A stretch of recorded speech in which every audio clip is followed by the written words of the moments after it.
Myanmar kuki lalhoba chamapan changlakpagi report onthok onsin tawkhraba matungda anauba viral ama muthorakle KNA ge cadre singna Myanmar khulai amasung drug sing pusillakadoure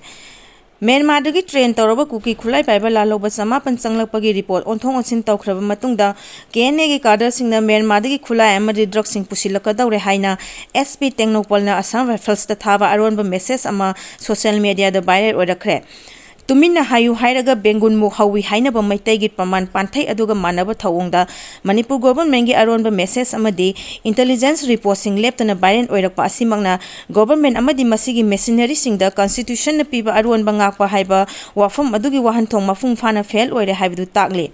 Social media de inong nong na viral oiragliba message asi Tengnopal district ki police ki SP gi maikai dagi more da leiba manga suba Assam Rifles ki CO da thaba aronba message ne message adu da thamliba wafam di thajaba yaba paw amagi matung ina KNA gi cadre singna khulai nongmai maru amasung drug sing puraga Myanmar dagi haulen phai amadi ti minau area da sanglakadaure maram aduna hiram asi da tangai fadaba thabak lokhapiu haibasini Marak sida Chief Minister Office na piba report amadi yumpham oiraga Myanmar dagi kuki militant samapan sanglaktuna maitai gi village singda attack satharakpa yai haibagi intelligence report laire haina Manipur gi security advisor Kuldip Singha na phongdokhraba matungda ngarang security advisor Kuldip amasung director general of police Rajiv Singha na punna khuyek piraga thadorakpa cherol amada hairiba intelligence report adu thajaningai oidre haina sengdokhibani Secretary to Chief Minister Oiriba Ningthaujam Geo Friends Nasu Ngarang Chief Secretary Security Advisor Amadi DGP da Cherol Thaba Amadasu CM Office na Tha Asigi Tang Taraga Tarukta Pikhiba UO Note Adu Khulai Pairaga Group Singna Sathok Sasin Tawbagi Intelligence Report Amada Yumpham Oiraga Phongdokhibani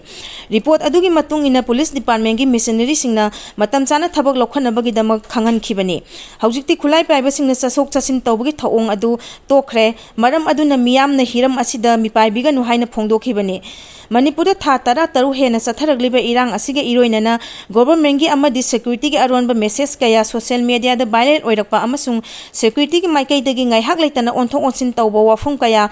phongdokpa asigi matangda Indian Army da masak naiba officer ama oiramba thabak tagi potharaba mi amana pongna phamda hai Chief Minister Office na phangkiba intelligence report adu mapung phana lale haibal yaroi maramdi state asida satharagliba tha tara taruk helaba irang asigi manungda khulai matik sana paiba kuki militant singna tambangam daba maongda misam miyam da angakpa attack kaya chatharakpa miyam na ukhrabani masida security na lag thoktuna leiba chumloi kuki militant singna chatharakpa attack singi matangda masak maming takthongning daba retired officer asina khudam piraduna hai sahi asigi hawgalakpa sarukta Surachampur amadi atai mafam singdagi khulai matik sana paiba kuki militant sani rom santi oina leiragliba jiribam tamna changsilakadaure haibasi Chief Minister Office na mari lainaba security officer singda khanghan khibagi message ama viral oikhi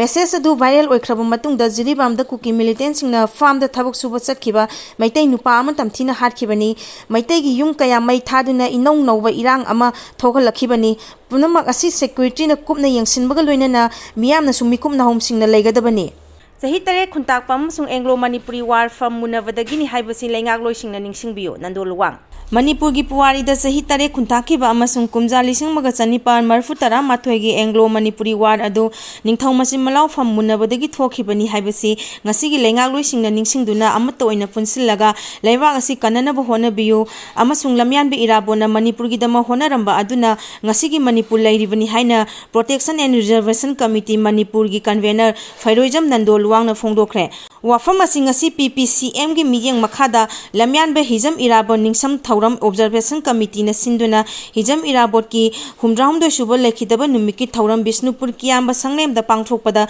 saruk yarduna phongdokhibani mahangna makhata na hai Purbanchal Pradesh semba yaroi haibagi ihauda leibagi damak irabat MLA oina mirot oikhibani ngasi mahangna lekhidaba numiki ningsang thauram pangthokliba asigi pandamdi ngasi gi mirol aikhoina lamyan ba asina mama leibagi damak khalamba wakhalon amadi sien khiba thauna ihul adu sien bang ngamnabani hijam irabot kumba लुचिंग लेरक्तबना Manipur Masoi Masoi तारे हाइखी थौरम असिदा लिंटोक की convener के थोइबना high British लोइलम लेंगांगना चथरंबा मियोट मिनै कया थौनाफना थेंनाबदा नतना मणिपुर ने India गी फिबा नुंगदा चल्लबा मतुंगदा पूर्वांचल प्रदेश सेमननबा होनरकपगी मायोक्ता लुचिंगबा असिना लेपखी अमसुंग कोनना इहौ असिगा मरी लेनना Miró तारखी लम्यानबे इराबोट September 1958 अंगो चिंसांगी नापोमदा लैबा तांगबो हाइबा मफमदा पुंसी लोंखिबनी लम्यानबा असिना लेखिदबा नुमित असिबु निंगसिंगदुना ngasiगी थौरम असि पांगथोकपनी मानब खुनाय अमदि अफबा तुंगलमचत अमगिदम होनरंबा महाकी वाखलोन अमदि मियेंग असिदगी मिरोल अखोइना निंगसिंगदुना अमतोइना लेमिनदुना इमा लेबा कन्नबगी फिरेब लौमिनबा मतम ओइरे हाइखे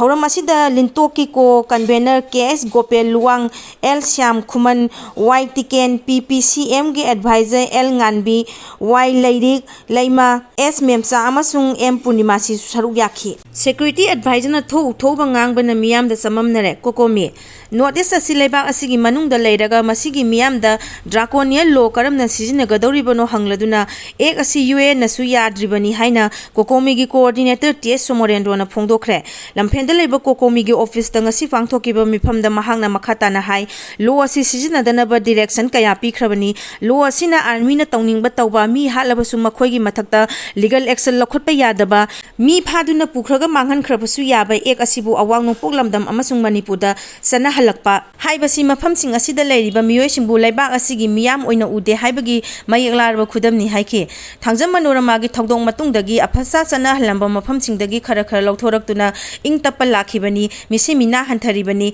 lanmigi mathakta su khongjang kaya sangsin khibani adubu ek asi review tawragadi haujik thokliba violence sing asidagi henna angakpasing thorakani misi mina yamlakani haina lanmigi maikaidagi phongdokhibani ek asida india lengangna manipur gi oina yengliba miyeng asi leibak asigi mapa haina ikai khumnariba mahatma gandhi gi mayoktani haike mahatma gandhi na nangi miyambu nusina loinau nangna nakhoigi thamoibu khudum chalu hairambani nangi miyambu takhairaga khudum chanaba honaraglabadi miyamna kiraktaba matamda khud halakani sapchana thengnarakani haibagi masat adu indiana chatli haike aikhoibu leibak asigi citizen amma oina uraktribasi security gi advisor amasung DGP gi matik sadrabara natraga india ga manaraga lalhoba mayam thoraknaba amasung issue mayam thoraknaba silabra haibasi kokomi gi maikaidi gi hangningi haike